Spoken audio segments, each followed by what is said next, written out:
بسم اللہ الرحمن الرحیم۔ اعوذ باللہ من الشیطان الرجیم۔ بسم اللہ الرحمن الرحیم۔ الحمد للہ رب العالمین، وصلی اللہ علی محمد وآلہ الطیبین الطاہرین المعصومین، واللعنۃ الدائمۃ علی اعدائہم اجمعین۔ اما بعد فقد قال رسول اللہ صلی اللہ علیہ وآلہ وسلم: نوروا بیوتکم بتلاوۃ القرآن ولا تجعلوها قبورا۔ رسول اکرم صلی اللہ علیہ وآلہ وسلم کا فرمان ہے کہ اپنے گھروں کو قرآن کریم کی تلاوت سے نورانی بناؤ اور انہیں قبریں نہ بناؤ۔ قرآن کریم ہماری ہدایت کے لیے ہے، اور اس ہدایت کے پیغام کو حاصل کرنے کے لیے ضروری ہے کہ ہم قرآن کریم سے اپنے دلوں کو منور کریں، اور قرآن فہمی، قرآن کو سمجھنا انتہائی ضروری ہے، چونکہ قرآن فہمی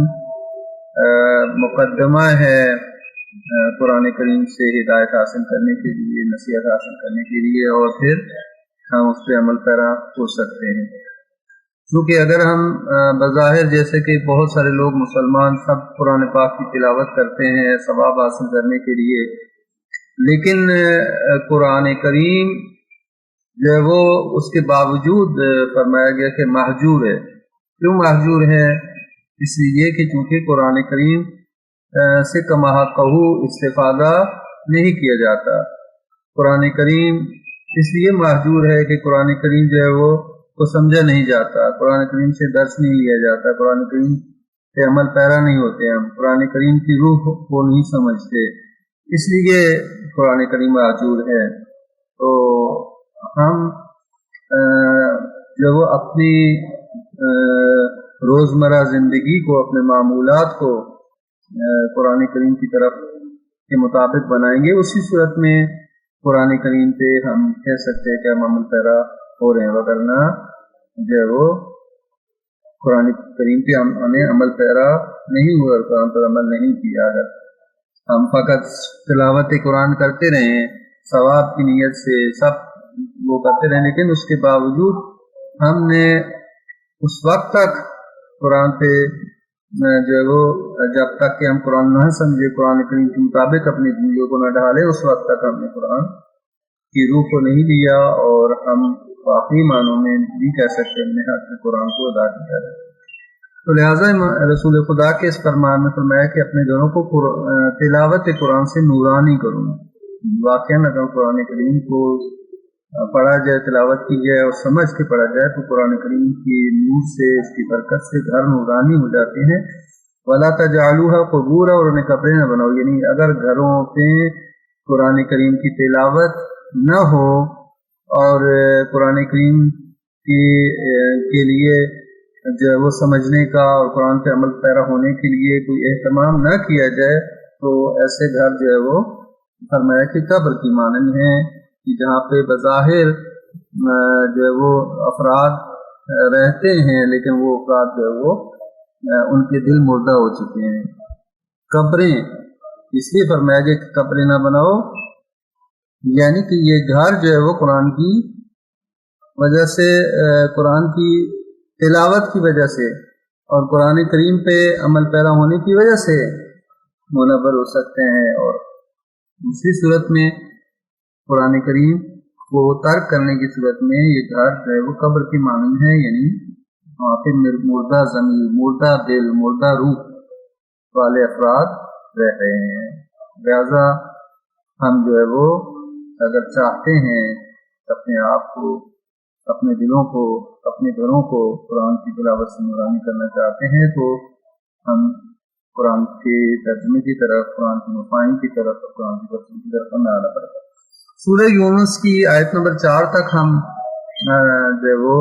بیان کر چکے تھے، اور آج آیت نمبر 5 انشاءاللہ، اور آیت نمبر 5 سے آگے بڑھیں گے۔ جیسا کہ بیان ہوا کہ سورہ یونس جو ہے وہ اس کے اندر متعدد موضوعات ہیں، ان میں سے توحید کے موضوع پہ زیادہ جو ہے وہ اس کی بحث ہے، اور بزرگ بڑے انبیاء کا تذکرہ ہے، حضرت نوح، حضرت یونس اور اس طرح کے چند انبیاء کا اس صورت میں تذکرہ ہے۔ تو آغاز ہی اس صورت کا جو ہے وہ توحید سے اور قرآن کریم کی فضیلت سے ہوا، اور اس کے بعد جو ہے وہ توحید کا بیان ہے۔ تو اس آیت 5ویں آیت میں بھی ارشاد فرمایا کہ هو الذی جعل الشمس ضیاء والقمر نورا وقدره منازل لتعلموا عدد السنین والحساب۔ فرمایا کہ وہی ہے جس نے سورج کو ضیاء قرار دیا، روشنی کا ذریعہ قرار دیا، والقمر نورا، اور چاند کو چمکتا ہوا قرار دیا، یا چاند کو نورانی قرار دیا، نور کے طور پر قرار دیا، وقدرہ منازل، اور اس چاند کے لیے مختلف منزلیں معین کر دیں، اس لیے لتعلموا عدد السنین والحساب، تاکہ تم جان لو سالوں کی، برسوں کی تعداد اور حساب کو معلوم کر سکو، دنوں کی تعداد اور تاریخ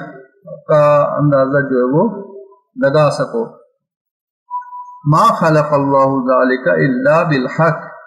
نہیں پیدا کیا اللہ نے یہ سب کچھ مگر حق کے ساتھ، یعنی حق کی بنیاد پر سب کچھ اللہ تعالیٰ نے پیدا کیا ہے۔ یفصل الآیات، کو تفصیل سے کھول کر بیان کرتا ہے اپنی آیات کو، لقوم یوقنون، اس قوم کے لیے جو یعلمون، اس قوم کے لیے جو علم رکھتے ہیں۔ تو اب یہاں پہ توجہ فرمائے کہ اللہ تعالیٰ کی توحید کے مختلف مظاہر کو بیان کیا جا رہا ہے، اور آیات الہی کو بیان کیا جا رہا ہے کہ جن سے ہم اللہ تعالیٰ کی توحید اور اللہ تعالیٰ کے وجود کو پاتے ہیں۔ اللہ تعالیٰ کی وجود کے اوپر بہت سارے ادلہ ہیں، بہت ساری دلیلیں ہیں، ان میں سے جو ہے وہ آیات الہی ہیں جو اس کائنات کے اندر موجود ہیں، یعنی اس کائنات کے اندر جو ہے وہ توجہ کرنا، طرح طرح کی نشانیاں جو اللہ تعالیٰ کی بکھری موجود ہیں، یہ سب اللہ تعالیٰ کی توحید کے اوپر، اللہ تعالیٰ کی وجود کے اوپر، اور اللہ تعالیٰ کے قادر اور حکیم ہونے کے اوپر جو ہے وہ دلیل ہیں۔ یعنی یہ پوری کائنات جو ہے وہ اللہ تعالیٰ کی وجود کے اوپر دلیل ہے۔ ان میں سے ایک جو ہمارے لیے نمایاں ترین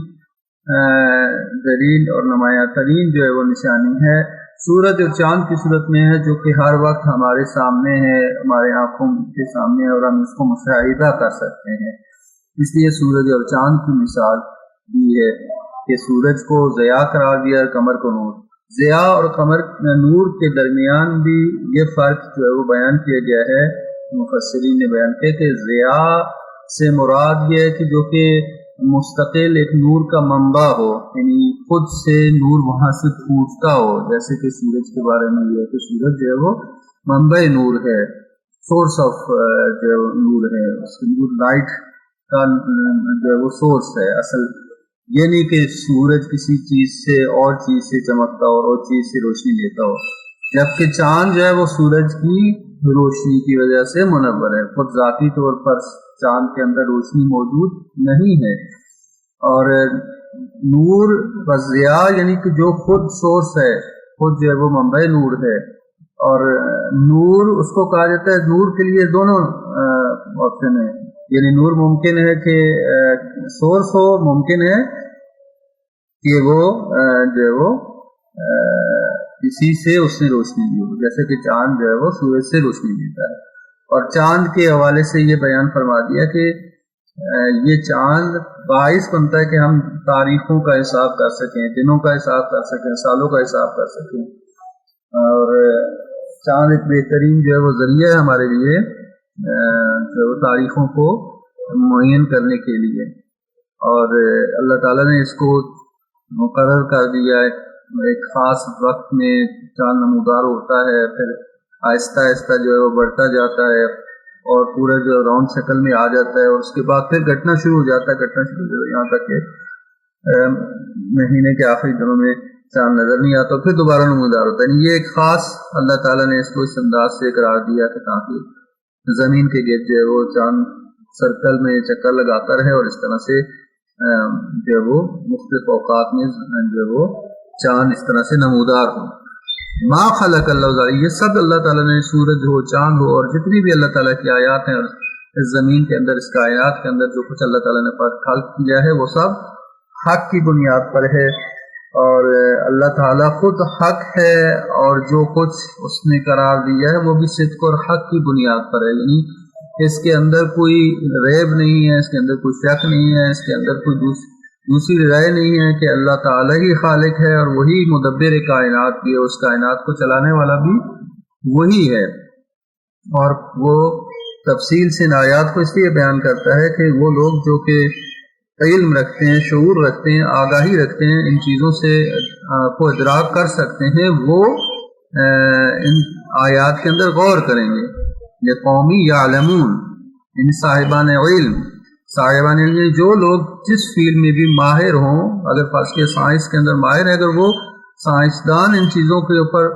سوچتے ہیں تو وہ حقیقت کو پا لیتے ہیں کہ واقعاً یہ جو سسٹم موجود ہے اس کائنات کے اندر، یہ سسٹم اتنا دقیق اور اتنا مینجڈ ہے کہ اس کے پیچھے کوئی حکیم، کوئی ایسی ذات ہے کہ جو اس کو اتنے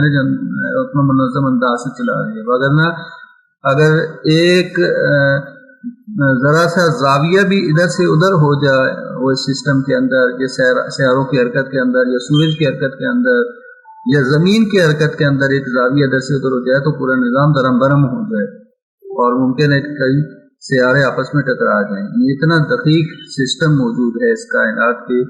اندر، اتنا نظم موجود ہے، اور یہ سب اللہ تعالیٰ کی وحدانیت اور اللہ تعالیٰ کے وجود کے اوپر بہترین دلیلیں ہیں۔ اور پھر اگلی آیت میں جو ہے وہ اللہ تعالیٰ کی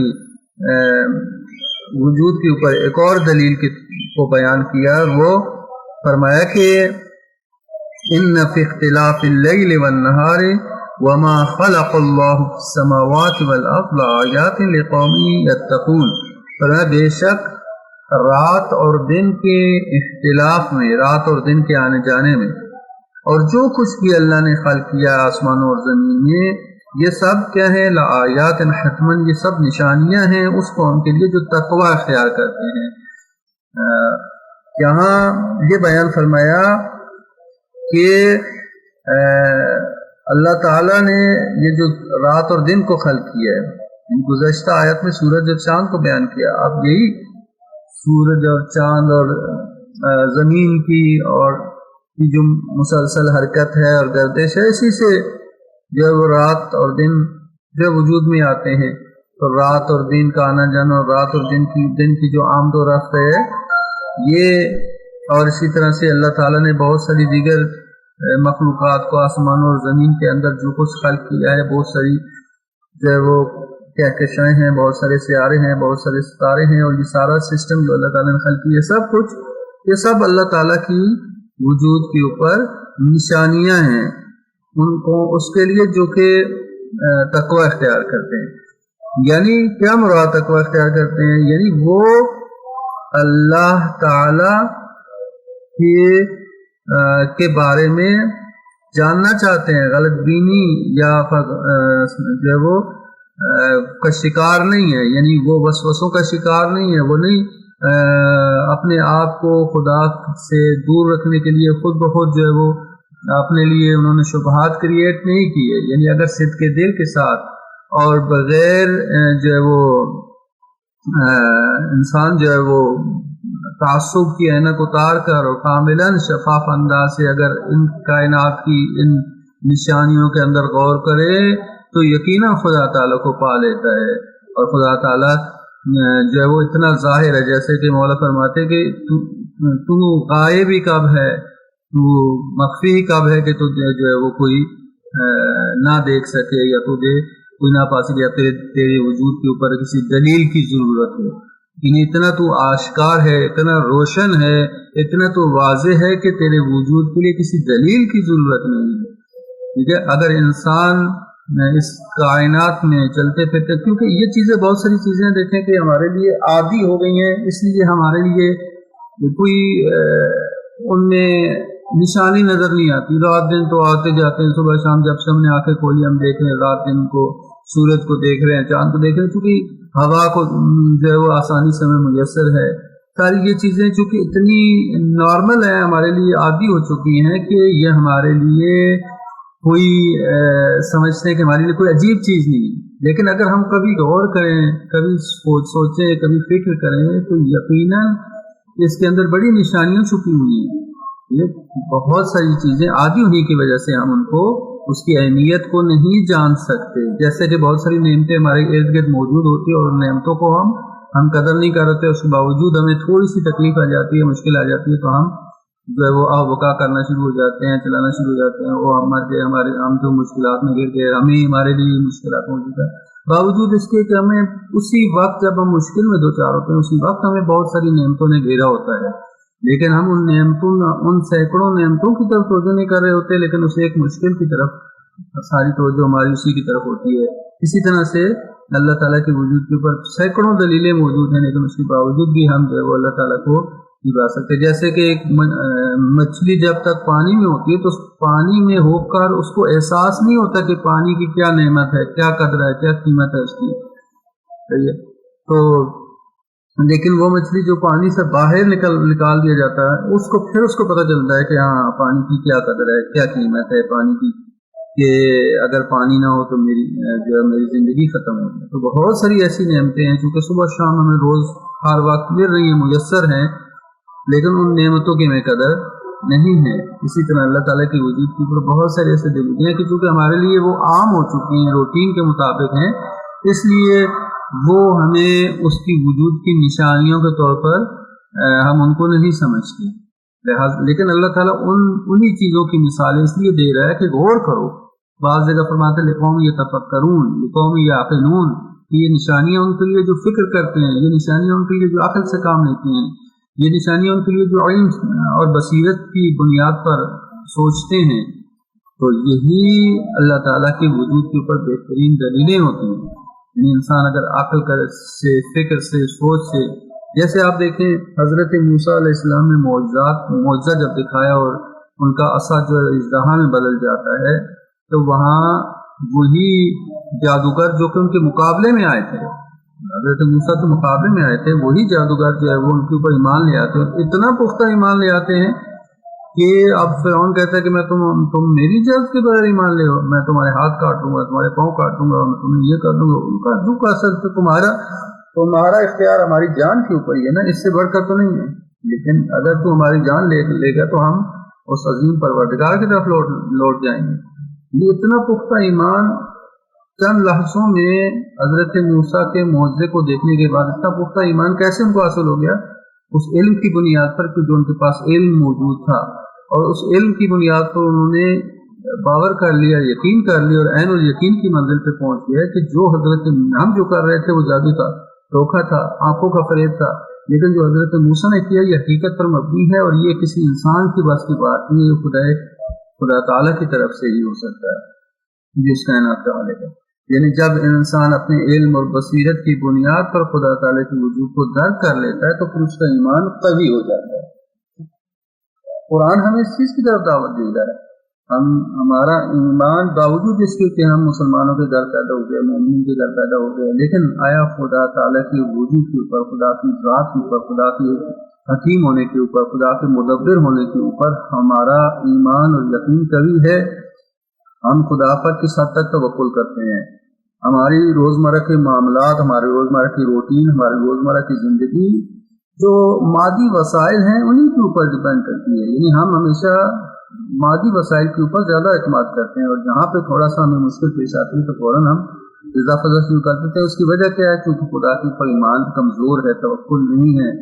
اور بہت سارے ایسے مفاہیم سے ہم آشنا نہیں اور ان کو ہم نے باور نہیں کیا. وجود خدا کو ہم باور نہیں کرتے،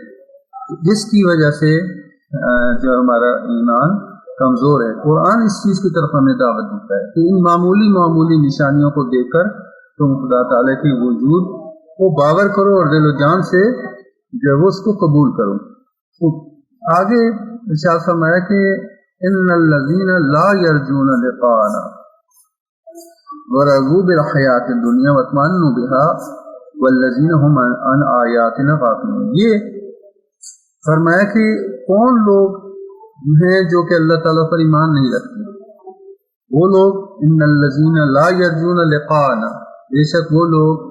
کہ جو امید نہیں رکھتے ہم سے ملاقات کی، یہ آخرت پر ان کو ایمان نہیں ہے۔ ورضوا بالحیات دنیا، اور دنیا کی ہی اس حقیر سی زندگی کے اوپر وہ راضی ہو گئے ہیں کہ بس یہی دنیا کی زندگی ہے، یہی کافی ہے۔ رضوا بالحیات الدنیا، دنیا کی زندگی کے اوپر ہی وہ راضی ہو گئے ہیں کہ بس یہ دنیا کی زندگی ہمارے لیے کافی ہے۔ واطمأنوا بها، اور اسی کے اوپر وہ اطمینان محسوس کرتے ہیں، دنیا کی زندگی میں مطمئن ہو گئے ہیں۔ تو فرمایا کہ یہ دنیا اور مادیات کے اندر اتنے کھو گئے ہیں کہ بس وہ دنیا کی زندگی پر ہی راضی ہیں اور اسی میں اپنے لیے اطمینان اور سکون محسوس کرتے ہیں۔ والذین هم عن آیاتنا غافلون، اور وہ لوگ کہ جو ہماری آیات سے غافل ہیں، یہ ہماری نشانیوں سے غافل ہیں، روزمرہ نشانیاں موجود ہیں لیکن غافل ہیں۔ ان لوگوں کے لیے کیا ہے؟ اولئک مأواہم النار، یہی وہ لوگ ہیں جن کا ٹھکانہ جہنم ہے، آگ ہے۔ کس وجہ سے؟ بما کانوا یکسبون، جو وہ کماتے تھے۔ بہت ہی رونگٹے کھڑے کر دینے والی آیات ہیں، جہاں پہ یہ نہیں فرمایا کہ کافر ہیں یا مومن ہیں یا مسلمان ہیں یا نہیں ہے۔ قرآن کی ان آیات میں دیکھیں کلیت پائی جا رہی ہے، اور ہمارے لیے یہ واقعی رونگٹا کھڑے کر دینے والی آیات ہیں کہ خدا نخواستہ ہم بھی ان آیات کے زمرے میں نہ آ جائیں۔ کیوں؟ اس لیے کہ آیات یہ کہہ رہی کہ وہ لوگ کہ جو ہم سے ملاقات کی امید ہی رکھتے، یعنی ہمارا ایمان آخرت کے حوالے سے، خدا سے ملاقات کے حوالے سے یقین کی منزل پہ ہو، ہم یقین رکھتے ہوں کہ ہم نے خدا سے ملاقات کرنا ہے، اور جس کا ایمان خدا کے اوپر ہو اور یقین رکھتا ہو کہ میں نے خدا سے ملاقات کرنی، اس کے اعمال بھی سدھر جاتے ہیں، اس کے روزمرہ کے معاملات درست ہو جاتے ہیں، کیونکہ قرآن بارہا تاکید کرتا ہے آخرت پر ایمان کی۔ اور اتنی صورتیں قرآن کریم کی، اتنی صورتیں آخری 30ویں پارے میں بیشتر صورتیں جو معاد کے بارے میں، قیامت کے بارے میں، آخرت کی جزا و سزا کے بارے میں، کیونکہ جس کا ایمان آخرت پر قوی ہو جائے اس کی دنیا سدھر جاتی ہے، اس کے اعمال سدھر جاتے ہیں، اس کا ایمان قوی ہو جاتا ہے، اور وہ اس دنیا پرست لوگوں کی طرح وہ نہیں زندگی گزار رہا ہے، بلکہ وہ ہر ایک عمل کی طرف توجہ رکھتا ہے کہ میں نے ہر ایک چیز کا جواب دینا ہے،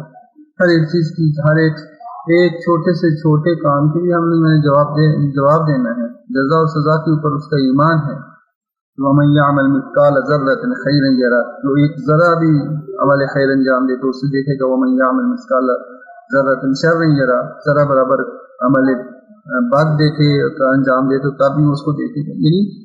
انسان کا جتنا آخرت کے اوپر ایمان قوی ہوتا جاتا ہے اسی قدر اس کے اعمال میں اصلاح پیدا ہو جاتی ہے۔ جیسے مولا کیا فرماتے ہیں، کفا بالموت واعظا، کہ انسان کی نصیحت کے لیے فقط اس کی موت ہی کافی ہے۔ یعنی انسان اگر موت کو یاد رکھے تو اس کی دنیا سنور جائے، زندگی سنور جائے، اس کے اعمال درست ہو جائیں، ٹھیک ہے۔ اس لیے آخرت کے اوپر ایمان کو اتنی اہمیت دی گئی۔ تو لہٰذا یہ فرمایا کہ وہ لوگ آخرت پر ایمان نہیں رکھتے، ہم سے ملاقات کی امید نہیں رکھتے، جب اللہ سے ملاقات کی امید نہ رکھتے، یا آخرت پر ایمان نہ رکھتا ہو تو وہ دنیا پرست ہو جائے گا۔ یہ حتمی بات ہے، وہ دنیا پرست ہو جائے گا، اور پھر کیا ہوگا؟ وہ دنیا کی زندگی میں غرق ہو گئے، رضوا بالحیات دنیا، دنیا کی زندگی میں اتنے غرق ہو گئے کہ وہ کہنے لگے کہ ما ہیا، ہمارے لیے نہیں ہے، الا حیاتنا دنیا، دنیا کی ہی زندگی ہمارے لیے ہے، نموت و نحیا، اسی میں ہم نے جینا ہے، اسی میں مرنا ہے، بس دنیا کی زندگی، دنیا کے لیے کچھ نہیں ہے، اور دنیا میں ہی جو کچھ کرنا ہے، جتنے مزے لے لو، جتنا جو کچھ، تو اس کا نتیجہ کیا ہوتا ہے؟ اس کا نتیجہ ہے کہ انسان ہوائے نفس کے پیچھے جاتا ہے۔ اب وہ کہتا ہے کہ دنیا کی زندگی ہے، جتنا مزے لوٹ سکتے ہو لوٹو، جو ہوائے نفس کہتی ہے، جو تمہارا دل کرتا ہے کرو،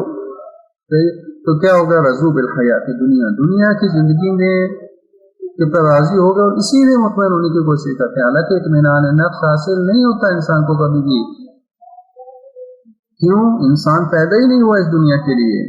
جتنی مرضی مال و دولت اکٹھی کر لے، جتنی مرضی دنیا کی زندگی کے اوپر سکون زندگی اپنے لیے میسر کرنے کی کوشش کر لے، تب بھی انسان کے دل کو اطمینان نہیں ہوتا. وہ کہتا ہے شاید اور چیز کی طرف طلب کرتا ہے، کہتا ہے شاید اس چیز کے اندر میرے لیے اطمینان ہوگا، پھر ایک اور چیز کو طلب کرے گا کہ شاید اس چیز میں میرے اطمینان ہوگا. جب وہ حاصل ہو جاتی ہے تو پھر بھی کہتے ہیں نہیں، کوئی فائدہ نہیں ہوا، کوئی مزہ نہیں ہے، کوئی اطمینان حاصل نہیں ہوا. کیوں؟ اس لیے کہ وہ ایک سراب کے پیچھے چل رہا ہے. وہ یہ سمجھ رہا ہے کہ میرے لیے اسی میں اطمینان ہے. نہیں، الا بذکر اللہ تطمئن القلوب. قرآن نے بیان فرمایا کہ دنیا اور دنیا کی نعمتیں اور دنیا کے اندر جو کچھ ہے ان کے اندر وہ اطمینان تمہیں حاصل نہیں ہوگا. ذکر اللہ، اللہ کے ذکر سے تمہیں اطمینان ملے گا. کیوں؟ تم پیدا ہی اس لیے ہوئے کہ تم کمال کی طرف بڑھو. تو اس کمال مطلق جو خدا تعالیٰ کی ذات ہے اس سے ملاقات کے لیے پیدا ہوئے ہو، اس کی طرف جانے کے لیے پیدا ہوئے ہو، اس کی طرف رجوع کرنے کے لیے پیدا ہوئے. وہ کمال مطلق ہے، اس کمال مطلق کی طرف اس جاویدانی اور لامتناہی سفر کے لیے تم پیدا ہوئے ہو. اس نہ کہ اس محدود اور مختصر زندگی کے اور مختصر وقت کے لیے پیدا ہوئے. یہ تو سٹارٹنگ پوائنٹ ہے تمہارا، اس سے تم نے سٹارٹ لینا ہے، اس سے تم نے اپنے آپ کو آمادہ کرنا ہے اس طولانی سفر کے لیے. لہذا یہ دنیا کی ایک مختصر سی اخیر سی زندگی کے لیے وہ اسی کے اوپر راضی ہو گئے اور اسی پر مطمئن ہو گئے اور یہ ہمارے آیات سے غافل ہو گئے. تو اس کا نتیجہ کیا ہے؟ فرمایا کہ یہ قرآن کریم بارہا جو ہمیں تاکید کر رہا ہے کہ دنیا کی زندگی، مال دنیا، اولاد، دنیا کے روزمرہ کی معاملات تمہیں غافل نہ کر دیں. فرمایا کہ اے لوگو، اے ایمان لانے والو، لا تلہیکم اموالکم ولا اولادکم عن ذکر اللہ. اے ایمان لانے والو، تمہاری اموال اور تمہاری اولاد تمہیں اللہ کے ذکر سے غافل نہ کر دے. اور جو بھی اس طرح سے ہوگا، یعنی جس کے اعمال، جس کی اولاد، جس کی اموال، اس کو دنیا، اس کو اللہ کے ذکر سے غافل کر دے گا تو اولئکم الخاسرون، وہی خسارہ اٹھانے والے ہیں. یہ تاکید کی جا رہی ہے، بارہا بیان کیا جا رہا ہے کہ دنیا کی زندگی جو ہے وہ نیچرل طور پر اس کی طبیعت ایسی ہے کہ وہ انسان کو غفلت کی طرف لے جاتی ہے. اور یہ ہمارے لیے جو 5 وقت کی نماز رکھی گئی ہے وہ اس غفلت سے ہمیں نکالنے کے لیے، قرآن کی تلاوت اس لیے رکھی کہ ہمیں غفلت سے نکالنے کے لیے. اور اگر وہ بھی ہم 5 وقت کی نماز بھی کرنا پڑیں یا حضور قلب کے ساتھ نہ پڑھیں، توجہ کے ساتھ نہ پڑھیں، تو پھر وہ ہمیں غفلت سے اس نماز میں اتنی طاقت نہیں ہوتی، اتنی پاور نہیں ہوتی کہ ہمیں اس غفلت سے نکال سکیں. لہٰذا نماز کو اس کی کہا گیا کہ اطمینان نفس کے ساتھ اور مکمل توجہ کے ساتھ، حضور قلب کے ساتھ، حضور خوشی کے ساتھ پڑھو تاکہ تمہیں غفلت سے نکالے، تمہیں اللہ کی طرف رب دے. کہ جس کا رابطہ اللہ تعالیٰ سے قوی نہیں ہوگا تو دنیا اس کو اپنی طرف کھینچ لے گی. دنیا اور دنیا کے معاملات، جتنا انسان دنیا کے معاملات اور دنیا کے مسائل اور دنیا کی محبت میں گرتا چلا جائے گا، اتنا وہ اپنے حقیقی مشن اور حقیقی مقصد سے دور ہوتا جائے گا. اور نتیجتاً یہ ہوگا جو یہ آیت کہہ رہی ہے کہ جو ہماری لقاء، ہماری ملاقات کے اوپر امید نہیں رکھتے اور اسے دنیا کی زندگی پر ہی راضی ہو گئے ہیں، اسی میں اطمینان حاصل کرنے کی کوشش کرتے ہیں اور ہماری آیات سے غافل ہو گئے، تو پھر ان لوگوں کے لیے ٹھکانہ کیا ہے؟ مأواہم النار، ان کا ٹھکانہ جہنم ہے. لیکن یہ ایسا نہیں کہ اللہ تعالیٰ ان سے کوئی انتقام لینا چاہتا ہے یا اللہ تعالیٰ کی ذات ایسی ہے کہ کسی کو عذاب دے کر اس کو خوشی محسوس ہوتی ہے. نہیں، بما کانوا یکسبون، کس وجہ سے یہ ان کے لیے عذاب ہے؟ کیونکہ انہوں نے کسب یہی کیا ہے، کمایا یہی ہے، دنیا میں یہ کچھ حاصل کیا اپنے لیے وہ وبال جان خود اکٹھا کیا ہے. اس آگ کو یہ دنیا سے خود لے کے آئے ہیں. یہ آگ جو ہے وہ جو آخرت میں ہمیں لپیٹ میں لے لے گی، یہ آگ انسان خود تیار کرتا ہے. حسد کی آگ ہے، کینے کی آگ ہے، بغض کی آگ ہے، غیبت کی آگ ہے، چغلخوری کی آگ ہے. جتنی بھی ہمارے اندر برائیاں موجود ہیں یہ ساری بیماریاں آگ ہی تو ہیں. کہیں مال یتیم کی آگ ہے، جیسے قرآن نے بیان کیا ہے کہ یتیم کے مال کے قریب بھی نہ جانا.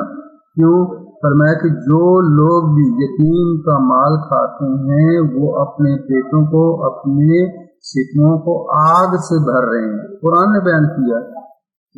کہ وہ یاکلون النار، آگ کو کھا رہے ہیں، ان کو پتہ نہیں ہے، خبر نہیں ہے ان کو۔ اس کی حقیقت یہ ہے کہ وہ جو یتیم کا مال کھا رہے ہیں، ہڑپ کر دیا کہ یتیم کا مال، اس نے اپنے آپ کو خود آگ سے اپنے پیٹ کو پر کیا، تو اب اس کا نتیجہ آخرت میں اصل میں اسے ضائع کرنا ہے۔ تو جتنے بھی فرمایا کہ بما کانوا یکسبون، یہ آگ خود ان کے کمائی ہوئی ہے، خود انہوں نے اپنے لیے آگ جلائی، اور نتیجہ یہ ہو کیونکہ دنیا کی زندگی میں اتنے غرق ہو گئے، اتنے غافل ہو گئے کہ ان کو توجہ ہی نہیں رہی کہ اپنے اعمال کی اصلاح کر سکیں، اپنے نفس کی اصلاح کر سکیں، اپنے تزکیہ نفس کر سکیں، ان کو فرصت ہی نہیں ہوئی۔ دنیا صبح شام، صبح شام دوڑ دھوپ میں دنیا کے کاموں میں مگن ہے۔ دیکھیں قرآن یا اسلام اس چیز کا مخالف نہیں ہے کہ ہم جو ہے وہ رزق حلال نہ کمائیں، نہیں، رزق حلال تو اس کی بہت زیادہ تشریح کی گئی ہے، رزق حلال کماؤ۔ جس چیز کی ہمیں مذمت منع کیا گیا وہ یہ کہ غفلت سے منع کیا گیا ہے۔ انسان باوجود اس کے کہ رزق حلال کما رہا ہے، خدا کی طرف انسان کی توجہ رہ سکتی ہے، بلکہ وہ رزق حلال اسی وقت حاصل ہوگا کہ جب انسان کی توجہ اللہ کے اوپر رہے، خوف الہی دل میں رہے، تو وہ اس کا کام کرنا، اس کی جو بھی جس فیلڈ میں بھی ہے وہ کام کرنا اس کا عبادت بن جائے گا۔ کسب حلال جو ہے وہ عین عبادت ہے۔ لیکن اللہ کو نہ بھولے، غفلت میں شکار نہ ہو، دنیا کی محبت کا شکار نہ ہو، دنیا میں اتنا مگن نہ ہو جائے کہ خدا کو بھول جائے، آخرت کو بھول جائے، قیامت کو بھول جائے، اس کی مذمت ہے۔ یہ مال حلال کی، رزق حلال کمانے کی مذمت نہیں ہے، تو لہٰذا اس چیز کو ہمیں مد نظر رکھنا چاہیے کہ یہ جو بیان فرمایا ہے یہ وہ لوگ ہیں کہ جو کاملاً خدا کو بھول جاتے ہیں، دنیا کی زندگی میں اتنے مگن ہو جاتے ہیں کہ نہ نماز ہے، نہ روزہ، نہ تمام عبادات کو بھول جائیں، تمام حقوق کو بھول جائیں، فقراء مساکین کو حقوق کو بھول جائیں، سب کچھ بھول جاتے ہیں، رشتہ داروں کو بھول جاتے ہیں، اور پھر اس کے نتیجے میں ان سے اعمال برے سے برے اعمال انجام پاتے ہیں۔ تو لہٰذا آگے فرمایا کہ ان الذین آمنوا، مقابلے میں وہ لوگ بھی ہیں جو ایمان لائے ہیں، بے شک وہ لوگ جو ایمان لائے، وعملوا الصالحات، اور انہوں نے نیک کام انجام دیے، یہدیہم ربہم بایمانہم، اللہ تعالیٰ ان کے ایمان کی بنیاد پر، ان کے ایمان کی سبب انہیں ہدایت دیتا ہے، ان کی رہنمائی کرتا ہے، اور پھر ان کی رہنمائی کس طرف کرتا ہے؟ ان کی رہنمائی ان کی بہشت کی طرف کرتا ہے۔ نتیجہ کیا ہوگا کہ وہ اپنے مقام کو بہشت میں پائیں گے، تجری من تحتہم الانہار فی جنات النعیم، وہ ان کے لیے ان کے نیچے سے نہریں جاری ہوں گی، کہ جہاں پہ وہ مکان، جس جگہ پہ وہ رہائش کی ہوگی، جہاں پہ وہ رہیں گے، وہاں ایسی جگہ ہیں کہ جہاں پہ جو ہے وہ نہریں جاری ہوں گی، کہ جنات النعیم، نعمتوں سے بھرے ہوئے باغات میں، نعمتوں سے بھرے ہوئے جنتوں میں ان کے لیے ایسے مکانات ہیں، ایسی جگہ ہے کہ جہاں سے نہریں جاری ہوں گی۔ تو یہ اللہ تعالیٰ کا فضل ہے جو انسان کو عنایت ہوتا ہے کہ اگر انسان خدا کی طرف جاتا ہے، عمل، ایمان اور عمل صالح، ایمان اور عمل صالح ہر جگہ قرآن کریم میں جو ہے وہ ساتھ آیا ہے کہ آمن و عامل الصالحات، یعنی فقط ایمان کافی نہیں، ایمان کی تصدیق کے لیے عمل ضروری ہے، اور ایمان کے مطابق عمل انجام دے تو ان کے لیے جو ہے وہ اللہ تعالیٰ اور راستے کھول دیتا ہے کہ والذین جاہدوا فینا لنہدینہم سبلنا، فرمایا کہ جو ہماری راہ میں کوشش کرتا ہے اور ایمان کے ساتھ عمل کی کوشش کرتا ہے تو ہم اس کے لیے کچھ راستے کھول دیتے ہیں، اس کے لیے آسانیاں کر دیتے ہیں، اس کے لیے آسانیاں۔ اور مثال کے طور پر انسان فرض کے سخت گرمی میں معمولاً ایسے دیکھنے میں ایسے لگتا ہے کہ روزہ انتہائی سخت ہے، کیسے رکھیں گے، لیکن اگر انسان کوشش کرتا ہے، ہمت کر کے رکھ لیتا ہے تو پھر اس کو صبر بھی اللہ تعالیٰ دے دیتا ہے۔ اور آپ نے محسوس کیا ہوگا کہ انتہائی شدید گرمی میں بھی کہ جیسے ہم عام دنوں میں تصور ہی نہیں کر سکتے کہ کتنا سارا دن ہم روزہ رکھ لیں گے اتنی شدید گرمی میں، لیکن جب انسان رکھ لیتا ہے تو پھر اللہ تعالیٰ اس کو حوصلہ دیتا ہے، ہمت دیتا ہے، وہ رکھنا شروع ہو جاتا ہے، پورا مہینہ بھی گزر جاتا ہے، ٹھیک ہے، ہوتی ہے پیاس وغیرہ، لیکن اتنی انسان کو ہمت آ جاتی ہے کہ انسان، اللہ تعالیٰ انسان کے لیے رہنمائی کرتا ہے اور اس کے لیے راستے ہموار کر دیتا ہے۔ جب اس کی راہ میں انسان کوشش کرتا ہے تو اس کے لیے پھر بہشت میں جانے کے راستے آسان کر دیتا ہے۔ روایت میں ہے کہ بہشت جو ہے وہ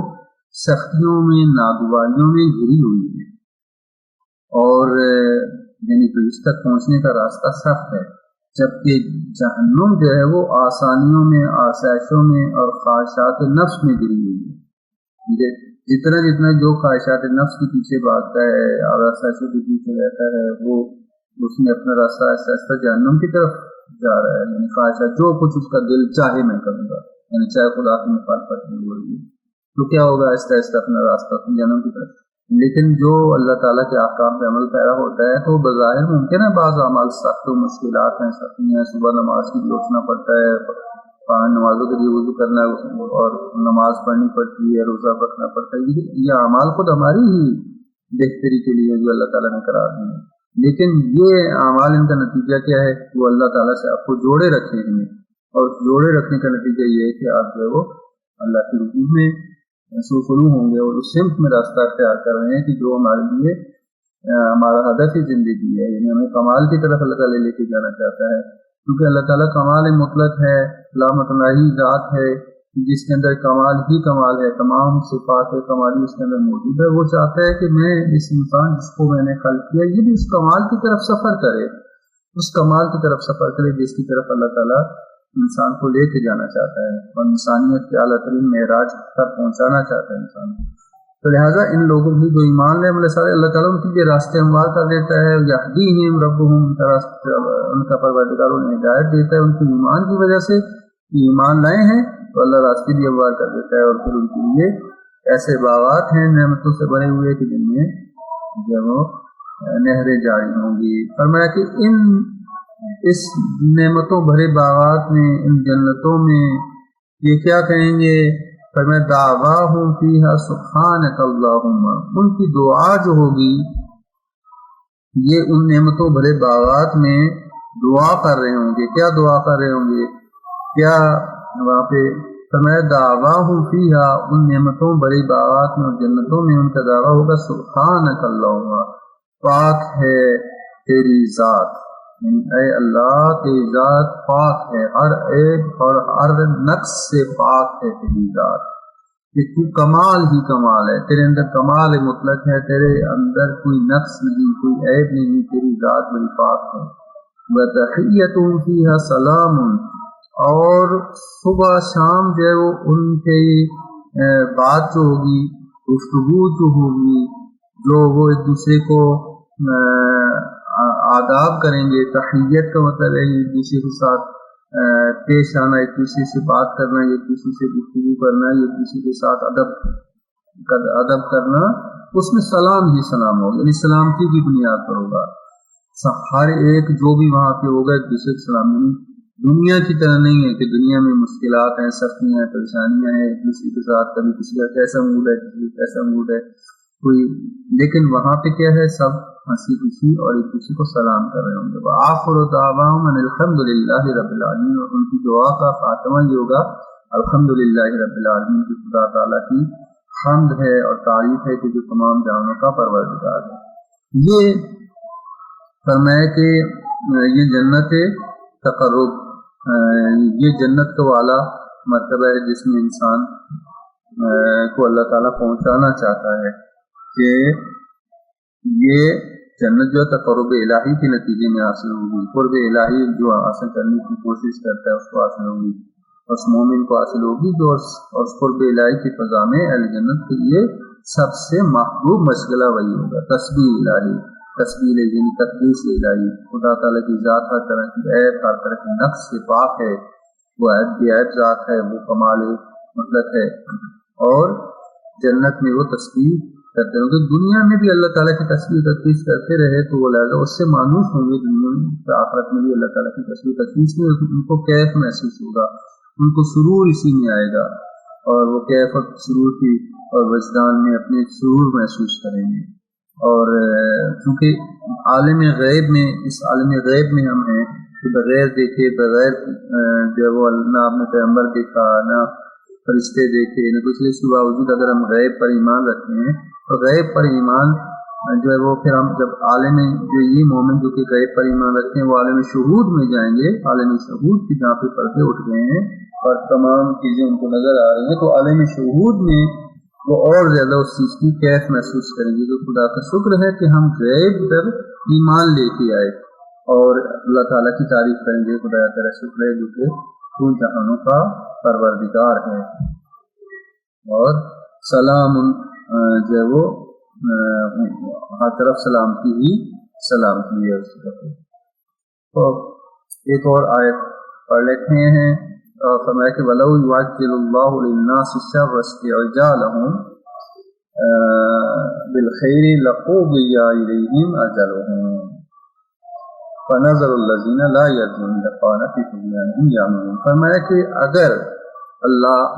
لوگوں کے ساتھ ان کی بدعمالیوں کی وجہ سے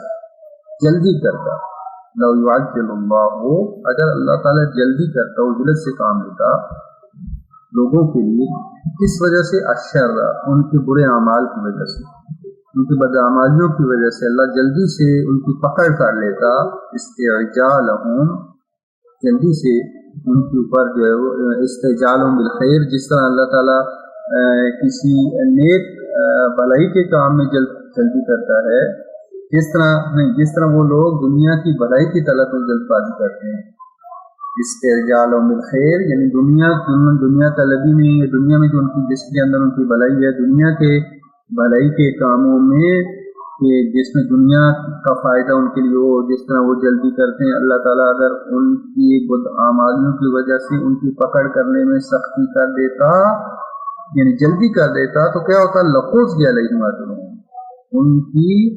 مہلت ختم ہو چکی تھی۔ کب سے ان کی مہلت ختم ہو چکی تھی؟ انسان کو یہ فرصت نہیں تھی۔ فرمایا بس اللہ تعالیٰ کا قانون ہے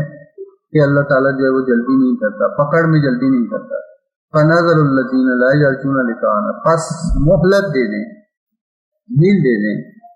اور ان لوگوں کے لیے کہ جو ہم سے ملاقات کی توقع نہیں رکھتے، ہم سے ملاقات کی امید نہیں رکھتے، ان کو چھوڑ دیں، ان کو مہلت دے دیں اور چھوڑ دیں، پھر طغیان ہی عام، ان کو اپنی سرکشی میں بھٹکتے رہیں، اسی میں اندھے نابینا بن کے بھٹکتے رہیں۔ یعنی یہاں پہ اللہ تعالیٰ نے قانون کو بیان کیا ہے۔ وہ قانون کیا ہے؟ وہ قانون الہی ہے کہ اللہ تعالیٰ جو ہے وہ مہلت دیتا ہے، ڈھیل دیتا ہے۔ جیسے قرآن نے بیان فرمایا ہے کہ وہ لوگ جنہوں نے ظلم کیا وہ یہ نہ سمجھیں کہ یہ جو ہم انہیں مہلت دیتے ہیں وہ خیرن لہم، ان کے لیے بہتر ہے، بلکہ ہم ان کو مہلت اس لیے دیتے ہیں تاکہ وہ اپنے گناہوں میں مزید اضافہ کریں اور پھر ہم ان کی پکڑ کریں۔ ٹھیک ہے، کہ وہ یہ نہ سمجھے کہ یہ جو مہلت ہم دیتے ہیں خیرن لہم، ان کے لیے بہتر ہے، نہ، بلکہ ہم ان کو مہلت دیتے ہیں لیزدادوا اثما، اپنے گناہوں میں اضافہ کریں، اور پھر گناہوں میں اضافہ کے بعد پھر اللہ تعالیٰ کی پکڑ کرتا ہے۔ یہ اللہ تعالیٰ ڈھیل دے دیتا ہے۔ اللہ تعالیٰ یہ فرمانے کہ اگر انسان کی بدعمالیوں کی وجہ سے اللہ تعالیٰ اگر سختی کرتا اور اتنی جلدی سے کام لیتا کہ فوراً اگر کوئی انسان برے اعمال انجام دے فوراً پکڑ لیتا، تو فوراً کب سے ان کا معاملہ تمام ہو چکا ہوتا۔ تو لہٰذا وہ یہ نہ سمجھیں کہ اگر اللہ تعالیٰ ان کو ڈھیل دے دی ہے تو اللہ تعالیٰ غافل ہے، جو ان کے اعمال ان پر قبضہ، ان کے اوپر کنٹرول نہیں رکھ سکتا، یا خدا تعالیٰ قادر نہیں ہے یا ان کو پکڑ نہیں کر سکتا۔ نہیں، یہی انسان کی بھول ہے کہ وہ اپنے آپ کو قادر سمجھنے لگتا ہے، اپنے لیے تکبر میں مبتلا ہو جاتا ہے، وہ کہتا ہے کہ میں تو آزاد ہوں، میں جو مرضی کر لوں۔ وہ اس چیز سے غافل ہوتا ہے کہ یہ خدا تعالیٰ کو ڈھیل دے رہا ہے، اور خدا دیکھ رہا ہے کہ دیکھو یہ کس کروٹ بیٹھتا ہے، کیا کرتا ہے۔ کیونکہ البتہ بعض سے یہ توقع ہوتی ہے کہ ممکن اس کی اصلاح ہو جائے، لیکن جو انتہائی ظالم اور سفاک انسان ہیں ان کو کیوں اللہ تعالیٰ ڈھیل دیتا ہے؟ اس لیے کہ مزید ان کے گناہوں میں اضافہ ہو، اور پھر اللہ تعالیٰ ان کی جب پکڑ کرتا ہے تو انتہائی سخت پکڑ کرتا ہے، اور پھر کوئی رائے حل، کوئی جو فرصت نہیں رہتی باقی ان کی نجات کے لیے۔ جیسے فرعون، نمرود اور صداد اور ایسے بڑے بڑے فرعونوں کو اللہ تعالیٰ نے پکڑا ہے، اور فرمایا کہ ان ربک لبالمرصاد، تیرا رب ہاتھ لگائے بیٹھا ہے۔ اللہ تعالیٰ مہلت دیتا ہے، مہلت دیتا ہے، مہلت دیتا ہے، لیکن پھر ایسے پکڑتا ہے کہ ان بطش ربک لشدید، فرمایا تیرے رب کی پکڑ جو ہے بڑی سخت ہے، جب وہ پکڑتا ہے تو بڑا سخت پکڑتا ہے۔ تو لہٰذا یہاں یہ فرمایا کہ اللہ تعالیٰ نہیں دیتا، اور اگر جلدی کر لیتا تو پھر تو معاملہ تمام بھی ہو چکا ہوتا، اور دنیا جیسے قرآن نے بیان فرمایا کہ اللہ تعالیٰ اگر لوگوں کے اعمال پر نگاہ کرتا تو اور لوگوں کے بدعمالیوں کو دیکھتا تو اس زمین کے اوپر کوئی رینگنے والا کوئی حرکت کرنے والا جاندار باقی نہ رہتا. انسان ناشکرہ ہے، انسان کی بدعمالیاں ہیں، لیکن اللہ تعالیٰ اپنے صالح اور نیک بندوں کی وجہ سے دوسروں کو جو ہے وہ زمین کو آباد کی ہوئی ہے اور اس زمین پر نعمتیں نازل کی رکھتا ہے. اور بعض ہمارے لیے برے اعمال کو کے باوجود بھی ہمیں نعمتیں دیتا ہے کہ شاید ہم سدھر جائیں، کیونکہ جیسے کہ اس زمین کے اوپر حجت الہی موجود ہے، امام زمانہ موجود ہیں، اور ان کے وجود بابرکت کی وجہ سے ہمیں بہت ساری نعمتیں مل رہی ہیں. بہت سارے ہمارے بدعمالیوں کے باوجود بھی اللہ تعالیٰ ہمیں نعمتوں سے نوازتا ہے کہ شاید یہ سدھر جائیں. وگرنہ اگر ہمارے اعمال بد کو اور ہمارے مال کو اگر اللہ تعالیٰ دیکھتا تو اس کی پکڑ بڑی سخت تھی. یہاں پر میں کہ اللہ جلدی اگر کرتا لقضی علیہم اجلہم، ان کی موت جلدی آ جاتی اور ان کی مہلت تمام ہو چکی ہوتی اور پھر اللہ تعالیٰ ان کو عذاب میں مبتلا کر دیتا ہے. لیکن اللہ تعالیٰ ڈیل دیتا ہے. لیکن جو لوگ ایمان نہیں رکھتے، امید نہیں رکھتے، پھر وہ ان کو ان کی حالت پر چھوڑ دیں، اللہ تعالیٰ جلد ان کا فیصلہ کرے گا. اللہ تعالیٰ نے توفیق دے کہ ہم قرآن کریم کی آیات کو سمجھ کر اس پر عمل پیرا ہو سکیں، دنیا اور آخرت کی سعادت سے بہرامند ہو سکیں، اور اللہ تعالیٰ ہمیں توفیق دے کہ ہم قرآن کریم کی تلاوت کریں، قرآن کریم کو سمجھیں اور اپنی زندگیوں کو قرآن کریم کے مطابق ڈھالنے کی کوشش کریں، اور اللہ تعالیٰ ہمیں اپنی ذات کی معرفت عطا فرمائے اور معصومین علیہ السلام کی معرفت عطا فرمائے. ربنا تقبل منا انك انت السميع الدعاء